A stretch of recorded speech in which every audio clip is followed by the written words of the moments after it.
Hi my dear friends, എൻ്റെ കൈയുടെ വേദന മാറിയ വിവരം ഞാൻ പറഞ്ഞിരുന്നില്ല. അത് ഒരു ആയുർവേദ ഡോക്ടർ പറഞ്ഞു തന്ന 4 എക്സർസൈസ് അത് ഞാൻ കാണിച്ചു തന്നു. പക്ഷേ എക്സർസൈസ് മാത്രമല്ല, ആ 3 മിനിറ്റിനുള്ള വീഡിയോയിൽ അതേ കാണിക്കാൻ പറ്റത്തില്ലായിരുന്നു. പിന്നെ അത് കൂടാതെ രാവിലെയും വൈകിട്ടും കഴിക്കാൻ, ആഹാരത്തിന് ശേഷം കഴിക്കാൻ 2 ഗുളിക വീതം കഴിക്കാൻ 40 ഗുളികയും തന്നായിരുന്നു. അപ്പോൾ ഇപ്പം 38 ഗുളിക കഴിഞ്ഞ് 2 ഗുളിക കൂടുണ്ട്. ഇന്ന് രാത്രിയിലും നാളെ രാവിലെയും കഴിക്കാനുള്ള 2 ഗുളിക കൂടുണ്ട്. അപ്പോൾ 40 ഗുളികയും തന്നിരുന്നു കഴിക്കാൻ. പിന്നെ അതുകൂടാതെ 2 തരത്തിലുള്ള എണ്ണയും കുഴമ്പാണെന്ന് തോന്നുന്നു. എണ്ണ മുറിവെണ്ണയാണ് ഒരെണ്ണം, മറ്റേതിൻ്റെ പേര് ഞാൻ ഓർക്കുന്നില്ല. അത് ഞാൻ പേര് അറിയുമ്പോൾ പറഞ്ഞുതരാം. ഞാൻ പേര് പറഞ്ഞുതരാം.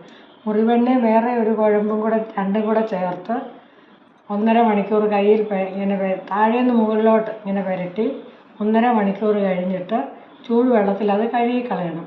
ഇത്രയും കാര്യങ്ങളാണ് ആ ഡോക്ടർ പറഞ്ഞു തന്നത്. എന്തൊക്കെയാണ് പറഞ്ഞു തന്നത്?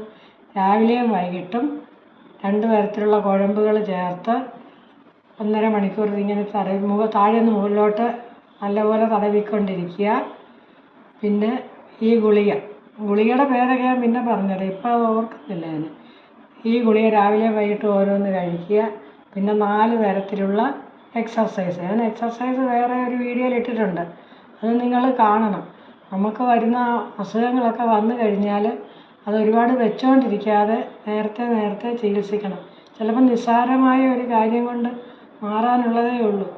അപ്പം ഞാൻ തന്നെ ഒരു അലോപ്പതി ഡോക്ടറെ കണ്ടായിരുന്നു. വലിയൊരു ഹോസ്പിറ്റലിലാണ് ഒരു അലോപ്പതി ഡോക്ടറെ കണ്ടപ്പോൾ ഡോക്ടർ 4-5 ഫിസിയോതെറാപ്പി പറഞ്ഞു തന്നു.